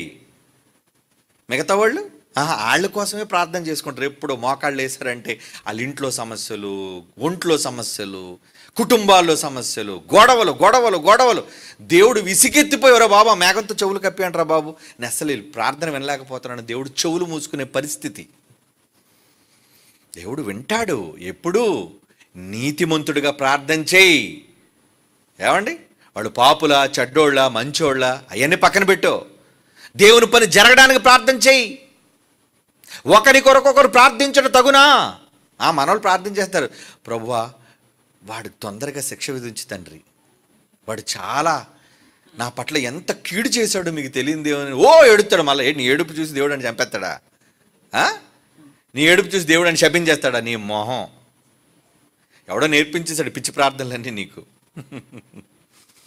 దేవుని పిల్లలారా, దేవుని మనసు గ్రహించండి. అరా వాక్యంలో ఉన్నది ఏమండి? 2 దశలోనిక పత్రిక 3వ అధ్యాయం 1వ వచనం కదా, మేము దుష్టులు మూర్ఖులైన మనుష్యుల చేతులను తప్పింపబడు నిమిత్తము మా కొరకు ప్రార్థించుడి. విశ్వాసం అందరికీ లేదు కదా. రోమపత్రిక 15:32, రోమపత్రిక 15:32, మీరు నా కొరకు దేవునికి చేయు ప్రార్థనలు యందు, పౌలు అంటున్నాడు, నా కొరకు దేవునికి చేయు ప్రార్థనలు యందు నాతో కలిసి పోరాడవలని. ఈ పాయింట్ జాగ్రత్తగా నేర్చుకోండి. మీరు నిజంగా జరుగుతున్న సేవ కోసం ప్రార్థన చేస్తే సేవకుడు చేస్తున్న పోరాటంలో మీరు కూడా పాలివారు అవుతారట. అబ్బా, అంటే మీరు అక్కడికి వెళ్ళకపోయినా, స్టేజ్ మీద నిలబడకపోయినా, పోరాటం చేయకపోయినా, వాక్యం అందరి 1000 మంది ప్రజలకు చెప్పకపోయినా, నువ్వు ప్రార్థన చేస్తున్నావే, అప్పుడు నువ్వు వాళ్ళతో కలిసి పోరాడిన వాడవు, కలిసి పోరాడిన దానవవుతాట. బాగుంది ఈ మాట, చాలా బాగుంది కదండి. మళ్ళీ చదవండి, మీకు అర్థమైందో లేదో. మీరు నా కొరకు, పౌలు అంటున్నాడు, దేవునికి చేయు ప్రార్థనల యందు నాతో కలిసి పోరాడవలనని. ప్రార్థనల యందు నాతో కలిసి పోరాడాలా? అంటే పౌలు గారు ఎక్కడో ఉన్నారు, వీళ్ళు ఎక్కడో ఉన్నారు. అంటే వీళ్ళు ఎక్కడ ఉండి ప్రార్థన చేస్తే, పౌలు గారు అక్కడ పోరాటం చేస్తే, ఆ పోరాటంలో వీళ్ళు కూడా పాలివారా? పాలివారే. ప్రార్థన చేస్తారు మీరు? చేస్తారు ప్రార్థన. ఏమని?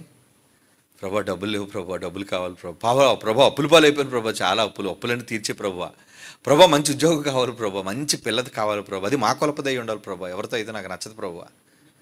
ఎంత సిగ్గుచేటండి ఈరోజు క్రైస్తవులు చేస్తున్న విజ్ఞాపనలు, ప్రార్థనలు. దేవుడు వెండో బైబిల్లో చెబుతున్నట్లుగా ఎవరండి చేస్తున్నారు? చెయ్యండి. కనుక ఎవరి కోసమో ప్రార్థన చేయటం కాదండి, ఏమండి, అర్థం కాని ప్రార్థన చేయటం కాదండి. ఏం చేయాలి? ఏమండి, ఏం చేయమంటున్నాడు? దేవుడు చెప్పిన మంచి మాట, దేవుడు చెబుతున్న అవసరమైన మాట. అత్యాసక్తితో ప్రార్థన చేయండి, అప్పుడు మాతో కలిసి పోరాడతారా మీరు? మీరు ఎలాగా పోరాడరు, మీరు ఎక్కడికి రారు, కనీసం ఇంటి దగ్గర ప్రార్థన కూడా చేయలేరా? అయితే ఇది బాగుందండి, అయితే మేము ఎక్కడికి రావండి, ఇంట్లో కూర్చొని అందరి కోసం ప్రార్థన చేస్తానంటారేంటి?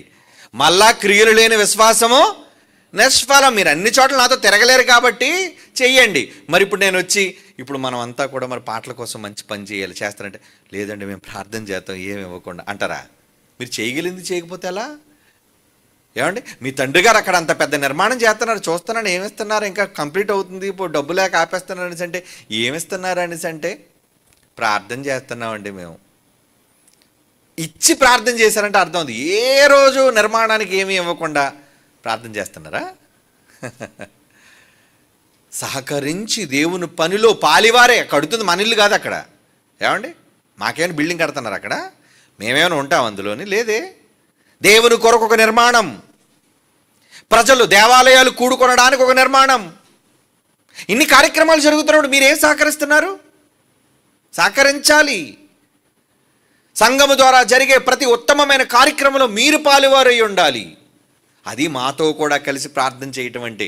అప్పుడు నీతిమంతుడు ప్రార్థన అయినా వెంటాడు. ఏమీ చేయకుండా, రూపాయి కూడా ఇవ్వకుండా గుడిలోకి వచ్చి ప్రార్థన చేసేస్తే నువ్వు నీతిమంతుడువా, నీతిమంతురాలువా? ఇలాంటి అనీతిమంతులుగా ఉండకండి. ఒకరికొకరు ప్రార్థన చేయండి, కలిసి పోరాడడానికి ప్రార్థన చేయండి. ఎప్పుడు మీకోసమే మీరు ప్రార్థనలు చేసుకోకండి. మీకు ఏం కావాలో దేవుడికి తెలుసు. మొదట ఆయన రాజ్యం నీతిని వెతకండి, మీరు అడగకుండానే ఆయన మీకు ఇస్తాడు. Okay, God bless you. కళ్ళు మూసుకోండి, ప్రార్థన చేసుకుందాం. పరిశుద్ధుడైన తండ్రి దేవా, మీకు ఎందుకు ప్రార్థన చేయాలి, ఎవరి కొరకు ప్రార్థన చేయాలి అనేది ఒక్కసారి మీ పిల్లలకు మరొకసారి వారికి తెలియజేశారు మీ వాక్యంలోని మాటలు. వారి హృదయాలు తెరవండి. అజ్ఞానుల వలె కాక వెలుగు సంబంధుల వలె వారు నడుచుకొనగలుగుటకు ఇక మీదటైనా సరే తండ్రి, నీతిమంతులై క్రియలలో సహకరించేవారు కానీ పిల్లలందరినీ మలచండి. ఎందరైతే సహకరించారో, ఎందరైతే సహకరించి ప్రార్థిస్తున్నారో వారిని, వారి కుటుంబాలను 100 రెట్లు ఫలింపచేసి ఆశీర్వదించి బలపరచవలసిందిగా ప్రార్థిస్తూ యేసుక్రీస్తు వారి పరిశుద్ధమైన నామములో ఈ ప్రార్థన వేడుకొనుచున్నాము తండ్రి. ఆమేన్.